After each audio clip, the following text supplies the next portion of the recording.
بسم اللہ الرحمن الرحیم ورفعنا لک ذکرک۔ السلام علیکم دوستو آج کی ویڈیو میں ہم آپ کو ایک خوبصورت واقعہ سنانے والے ہیں، تو ویڈیو کو لائک کر کے چینل کو بھی سبسکرائب کر دیں۔ مولانا رومی نے لکھا ہے کہ ایک دفعہ ایک شخص نے اللہ کی عبادت کرنا شروع کر دی اور پروردگار کی عبادت میں اتنا مشغول ہوا کہ دنیا میں سب کچھ چھوڑ چھاڑ کر سب کچھ بول دیا اور سچے دل سے اللہ کی رضا میں راضی رہنے کے لیے انسانیت کے راستے پر چل پڑا۔ مولانا رومی کہتے ہیں کہ ایک وقت وہ آیا کہ اس کے گھر میں کچھ کھانے کو بھی نہ بچا، اور ہوتے ہوتے وہ وقت بھی آیا کہ گھر باہر سب ختم ہو گیا اور وہ شخص چلتے ہوئے موت کے انتظار میں گلیاں گھومتا کہ اب پلے تو کچھ بچا نہیں تو انتظار ہی کر سکتا ہوں، اللہ سنبھال لے۔ ایک دن بیٹھا ہوا تھا کہ دیکھا اس کے قریب سے ایک لمبی قطار میں گھوڑے گزرے۔ ان گھوڑوں کی سیٹ سونے اور چاندی سے بنی ہوئی تھی اور ان کی پیٹھوں پر سونے کے کپڑے پہنے ہوئے تھے۔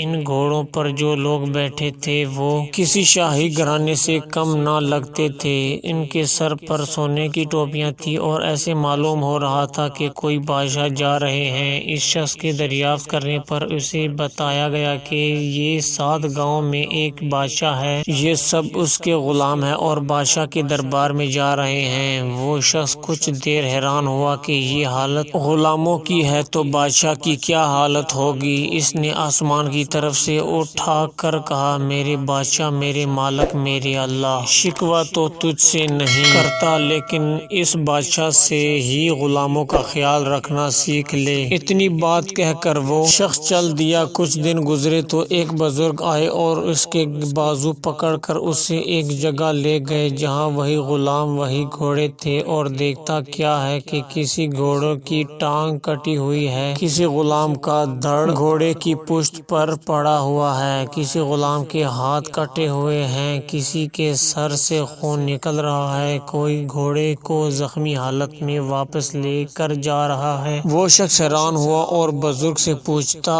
جناب آپ کون ہیں اور یہ سب کیا ماجرا ہے؟ اس وقت اس بزرگ نے کہا کہ یہ وہی غلام ہے جو اس دن سونے میں لپٹے ہوئے تھے اور آج یہ ایک جنگ سے واپس آ رہے ہیں، اس لیے ان کی یہ حالت ہے۔ مجھے خواب میں بس اتنا کہہ گیا ہے کہ اسے کہنا بادشاہوں کے لیے قربانیاں دینا بھی ان غلاموں سے سیکھ لے۔ حقیقت میں ہمیں قربانی دینی آتی ہی نہیں، چاہے دین کا معاملہ سیدھا کرنا ہو، رشتہ داروں کا یا دنیا کا۔ جس دن ہم قربانی دینا سیکھ لیں گے، دین کے لیے، اپنوں کے لیے اور دنیا کے لیے، اس پر توکل کرنا سیکھ لیں گے، سبحان اللہ و بحمدہ، سبحان اللہ العظیم، نصر من اللہ و فتح قریب۔ اس دن شہنشاہ اللہ رب العزت ہمیں ایسی بادشاہت عطا فرمائے گا جو کبھی نہ ختم ہوگی۔